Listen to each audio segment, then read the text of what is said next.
initiative from people, take away the responsibility from naturally established links between individuals, group of individuals, and society at large, and replace them with artificially, bureaucratically controlled bodies.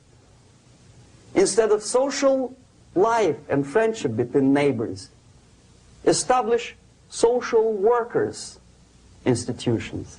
People who are on payroll of whom? Society? No. Bureaucracy.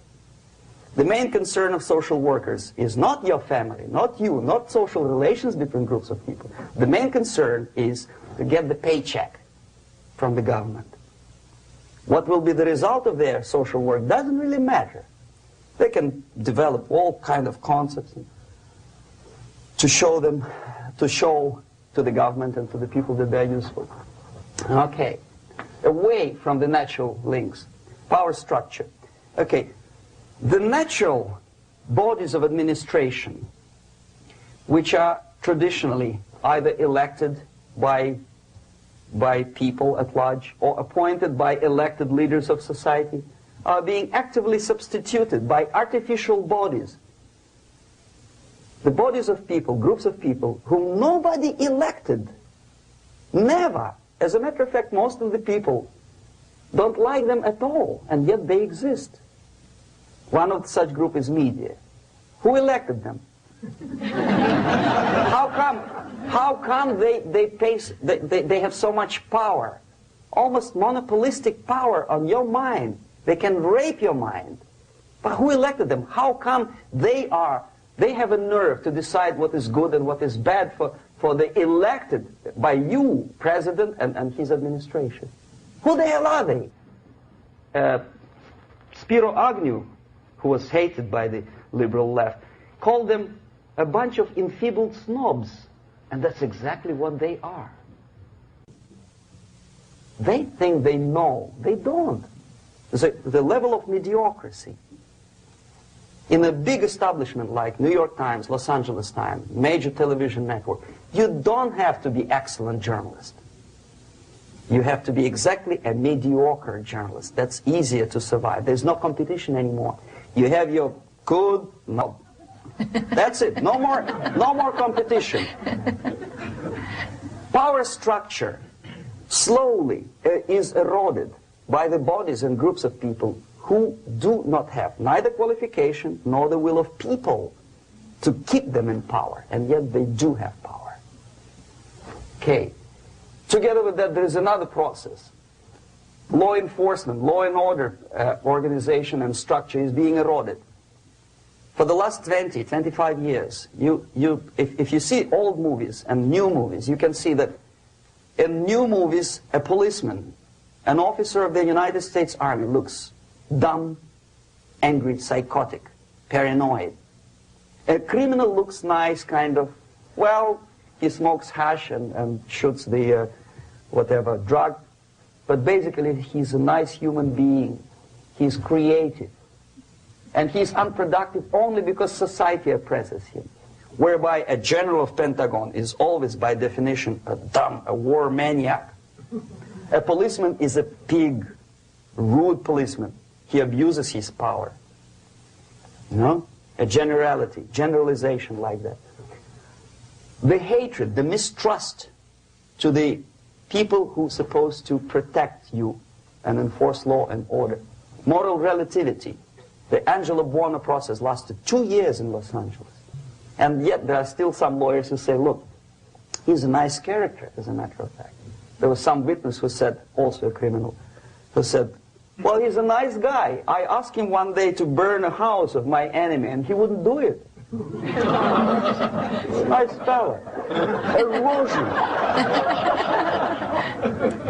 A slow substitution of basic moral principles, whereby a criminal is not a criminal, actually.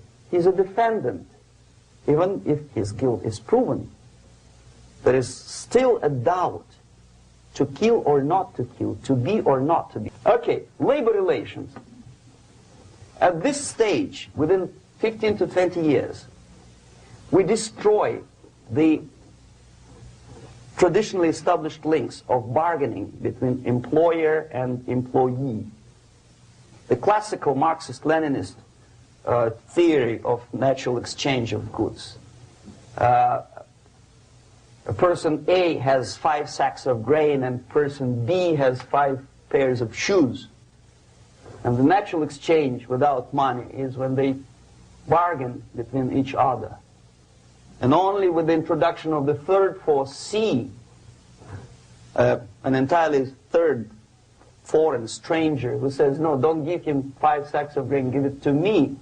And you give me your 5 pairs of shoes and I will distribute it accordingly, so that the economy will go. This is the death of natural exchange, and death of natural bargaining. Well, trade unions were established 100 years ago. The objective was to improve working conditions and to protect the rights of workers from those employers who were abusing their right because they had more money. Objectively, at that time, initially, the trade union movement did work. What we see now is that the bargaining process is no longer resulting in the compromise, which is leading objectively to betterment of working conditions and increase of salary. What we see is that after each prolonged strike, the workers lose. Even if they have 10% increase of their salaries, they cannot catch up due to inflation and due to missed time. More than that, millions of people suffer from that strike because economy now is interdependent. It's intertwined like one body. If previously steel workers, say 100 years ago, could strike and nobody would suffer, now it's impossible anymore. If a garbage collector strikes today, the rest of the multi-million city is stinking. I mean, there's no more service. In Quebec, for example, we had the electricians who were on strike in the middle of winter. You can freeze your bottom, and they still were on strike. Did they catch up with the salary? No, they lost. Who benefited? The leaders of trade unions. What is the motivation for strike? Improving a worker's condition? No, obviously it's not. Then what is it? Ideology. To prove to these capitalists. And the obedient horde of workers, like sheep, follow these people. And they cannot disobey. Why? Because if they do, you know what happens to them. Pickets, murders, shooting truck drivers by picketers. In Montreal, for example, I saw with my own eyes when I was correspondent of CBC International, Canadian Broadcasting Corporation, when the workers of aircraft factory destroyed computers and the equipment in the factory. And the administration employed strike breakers. Their cars were turned upside down and burned. Their houses were burned. Their kids were intimidated. And some victims were there. Of that we can be sure. Why? To improve conditions of workers? No. Ideology. Okay, so this is what happens basically. It may or may not happen without the help of the Soviet Union. But the natural tendencies are being greatly taken advantage of and capitalized by the Soviet propaganda systems. How? Whenever trade union strikes, we have influx of propaganda, mass media, ideological dissemination. The workers' right, and we repeat it like parrots. Yes, workers' right. Whose rights? Workers? No. The only freedom of worker to sell his labor according to his own desire and will is taken away from him. By whom? By trade union boss. Unlimited power is given. Responsibility. I want to sell my labor not for $2.50 an hour, but for $2. I don't have right. My freedom is denied to me. I know that if I sell my work for $2 an hour, not for $3 an hour, I will compete better with the other guy who is lazy and more greedy. I don't need $3. I need only $2. No, I was made to believe by media, by business, by advertising agencies that I need more and more and more. Have you ever heard any advertising on TV to consume less? No. No way. Whether you need a six-cylinder car or not, you have to buy it. And hurry up. When I was driving here on the local radio station, An excited announcer said, "You hurry up, rush and save, save, save. There is a pantyhose sale. Save by buying more." See? Of course. It would be too naive to expect that KGB makes that advertising agency to do such a crazy commercial. No, of course not. But what we did when I was working for Novosti Press, we would snow plow editorial offices, student organizations, religious groups with literature of class struggle. If not directly Marxism-Leninism propaganda, then a propaganda of the legitimate aspirations of working class, betterment of life, equality. Equality, mind you. President Kennedy once said, we will make America to believe that people are born equal.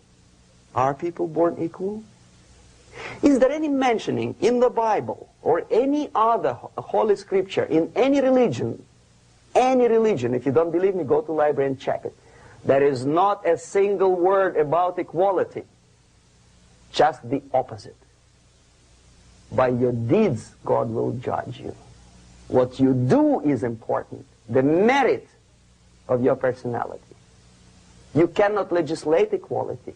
If you want to be equal, you have to be equal. You have to deserve it. And yet we build our society on the principle of equality. We say people are equal. We know it is false. It's a lie. Some people are tall and stupid. Others are short, bold, and clever. If we make them equal by force, if we put the principle of equality in the basis of our socio-political structure, it's the same thing as building a house on sand. Sooner or later, it will collapse, and that's exactly what happens. And we, as Soviet propaganda makers, are trying to push you in the direction which you go yourself. Equality, yes, equality. People are equal. Land of equal opportunities. Is it true or not? Think about it. Equal opportunities. Should there be equal opportunities? For me, and for a lazy bastard who comes here from some other country and immediately registers as a welfare recipient, benefits. 13 years, I took any job. Security guard, journalist, taxi driver, anything.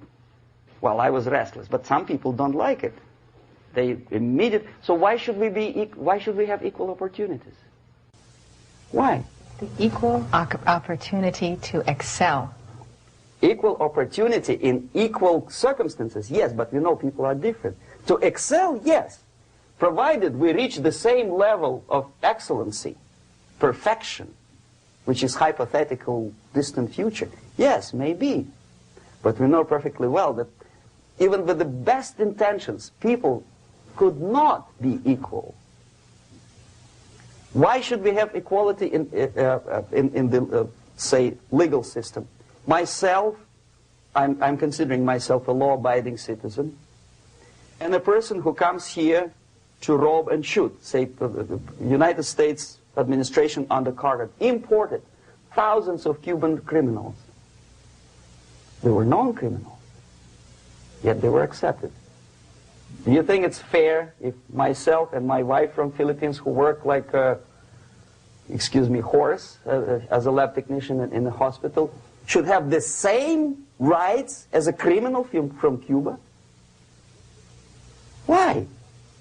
And yet we repeat as parrots, equality, equality, equality. And the Soviet propaganda system helps us to believe that equality is something which is desirable. Democracy, as it was established by fathers of this country, of this system in the last century, is not equality.